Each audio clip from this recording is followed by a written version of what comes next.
Guys, welcome back to our YouTube channel girl vlogs. ఈరోజు vlog వచ్చేసరికి Hyderabad to Guntur వెళ్ళేది. Morning ఇన్స్టిట్యూట్కి వెళ్ళొచ్చాక బ్యాగ్స్ ప్యాక్ చేసేసుకొని ఇంకా మెట్రోలో వెళ్ళిపోతున్నాం. ఇప్పుడే సికింద్రాబాద్కి వచ్చేసాం. అక్కడ నుంచి ఇంకా రైల్వే స్టేషన్కి వెళ్ళాలి.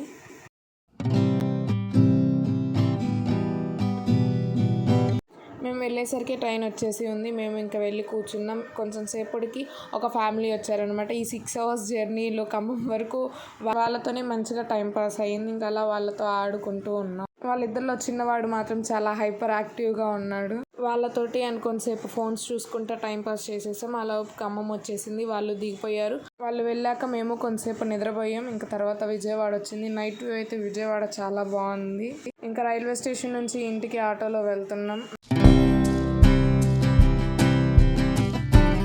లహరి వాళ్ళ అత్త వాళ్ళ ఇంటికి వచ్చేసాం. వెళ్ళి ఫ్రెష్ అయ్యి తినేసి పనుకోవాలి.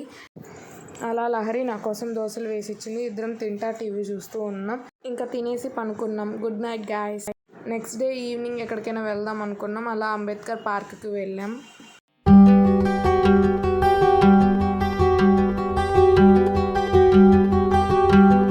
అడల్ట్స్కి చిల్డ్రన్స్కి ఎంట్రీ టికెట్ 5 rupees, డిజేబిలిటీ పర్సన్కి no entry fee. Evening view అయితే ఇలా ఉంటుంది. ఆఫ్టర్ 6:30 వ్యూ కూడా మీకు చూపిస్తాను. అంబేద్కర్ యొక్క హిస్టరీని వాల్స్ మీద చాలా మంచిగా చూపించారు. అండ్ అక్కడ మ్యూజియం ఉంది. అక్కడైతే క్లియర్గా తన యొక్క హిస్టరీని మంచిగా చూపించారు. మ్యూజియంకి సైడ్ అంతా వాటర్ ఉంది. ఆ మ్యూజియం పైన అంబేద్కర్ యొక్క స్టాచ్యూ ఉంటుంది. ఇందాక చూపించిన వాల్ మీద హిస్టరీ ఒక హాఫ్, ఇది ఒక హాఫ్ అంబేద్కర్ ఒక హిస్టరీ. ఇదంతా చూసేసిన తర్వాత మనం మ్యూజియంలోకి వెళ్తాము. మ్యూజియంలో ఉన్నది కూడా నేను మీకు చూపిస్తాను. అయితే ఓవరాల్ వ్యూ అయితే ఇది బిఫోర్ 6:30.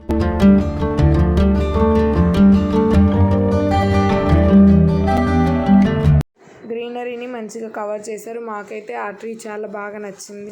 నెక్స్ట్ ఇంకా ఫొటోస్ వీడియోస్ సెషన్ స్టార్ట్ చేసేసాం. కొన్ని ఫొటోస్ వీడియోస్ అయితే తీసుకున్నాం. మ్యూజియంలోకి వెళ్ళొచ్చిన తర్వాత మళ్ళీ దిగుదామని. మ్యూజియం ఎంట్రన్స్ అయితే ఇది. మ్యూజియం మాత్రం లోపల చాలా క్లియర్ కట్గా హిస్టరీని చాలా బాగా చూపించారు.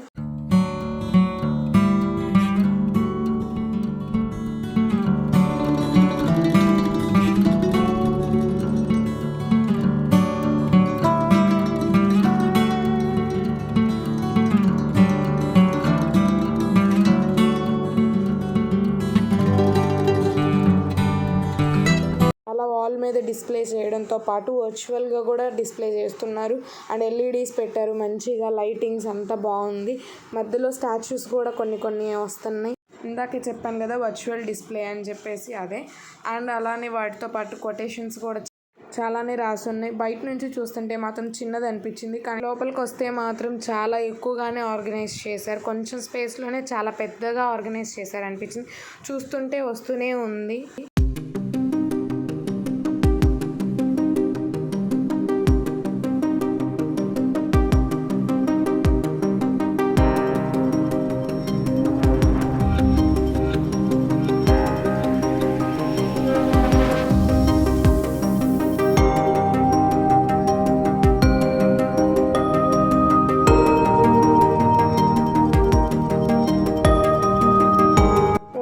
డిస్ప్లేనే కాకుండా ఇట్లా మనం మాన్యువల్గా కూడా మనకి ఏం కావాలి, ఎక్కడ ఏ టాపిక్ కావాలో కూడా చూసుకోవచ్చు. కొన్ని అలాంటివి పెట్టారు. ఇంకా 6:30 తర్వాత బయట వ్యూ ఎలా ఉంటుందో మళ్ళీ చూపిస్తా అన్నా కదా గాయస్ ఇందాక. ఇప్పుడు చూసేయండి.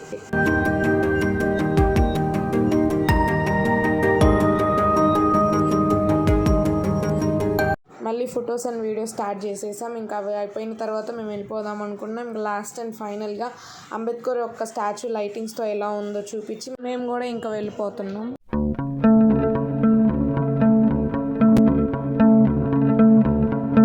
వచ్చేసి ఇంకా కొంతసేపు నడిచి ఈ స్ట్రీట్కి వెళ్ళాము. ఈ స్ట్రీట్ అంతా ఫుడ్ ఐటమ్సే ఉంటాయి. ఇది ఓన్లీ నైట్ టైమే ఓపెన్ చేస్తారు, డే టైం ఓపెన్ చేయరు. మేము అక్కడికి వెళ్ళేసరికి ఐ థింక్ 7:30 అవుతున్నట్లుంది అంతే. అందుకని ఇంకా షాప్స్ ఏమీ ఎక్కువ ఓపెన్ చేయలేదు. అక్కడ ఇంకా సోడా అండ్ ఫలూదా తినేసి ఇంకా ఫాస్ట్ ఫుడ్ తీసుకొని ఇంటికి వెళ్ళిపోయాం. ఇంకా తినేసి పనుకున్నాం. నెక్స్ట్ డే కాలేజ్కి వెళ్ళాలి కాబట్టి ఫాస్ట్గానే పనుకున్నాం.